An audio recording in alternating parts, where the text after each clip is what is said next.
मालेगावहून शहाद्यात येऊन पुन्हा धमकी, नागरिकांच्या सतर्कतेमुळे त्वरित कारवाई। शहादा येथे 23 वर्षीय युवतीस सोशल मीडियाद्वारे मैत्री करून तिचे अश्लील फोटो आणि व्हिडिओ तयार करून ते व्हायरल करण्याची धमकी देत लैंगिक अत्याचार केल्याप्रकरणी मालेगाव येथील 34 वर्षीय इसमास शहादा पोलिसांनी अटक केली आहे। पोलिसांच्या माहितीनुसार 1.5 वर्षापूर्वी सोशल मीडियावरून ओळख झाल्यानंतर संबंधित व्यक्ती हा पीडितेला मालेगाव येथे एका हॉटेलमध्ये बोलावून तिच्यावर लैंगिक अत्याचार करत होता। त्यानंतर तिचे फोटो आणि व्हिडिओ व्हायरल करण्याची धमकी देत तिला वारंवार त्रास दिला। पीडितेने त्यांच्या आणि आपल्या कुटुंबाच्या बदनामीच्या भीतीने ही बाब कोणालाही सांगितली नव्हती। मात्र संबंधित व्यक्ती पुन्हा शहादा येथे येऊन तिला धमकावत असताना काही नागरिकांनी हे पाहून पोलिसांना माहिती दिली। पोलिसांनी घटनास्थळी जाऊन आरोपीला ताब्यात घेतले आणि त्याचा मोबाईलमध्ये अनेक फोटो आणि व्हिडिओ आढळले।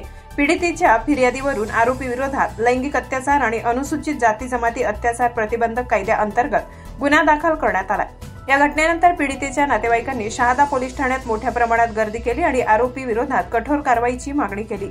उपविभागीय पोलीस अधिकारी दत्ता पवार आणि पोलीस निरीक्षक निलेश देसले यांनी या प्रकरणाचा सखोल तपास सुरू केलाय। अशा घटनांमुळे समाज संतापाची लाट उसळत आहे। महिलांच्या सुरक्षेसाठी कठोर कायदे असले तरी त्यांची प्रभावी अंमलबजावणी आणि जनजागृती आवश्यक आहे। कायद्याचं बोला न्यूज नेटवर्क शहादा।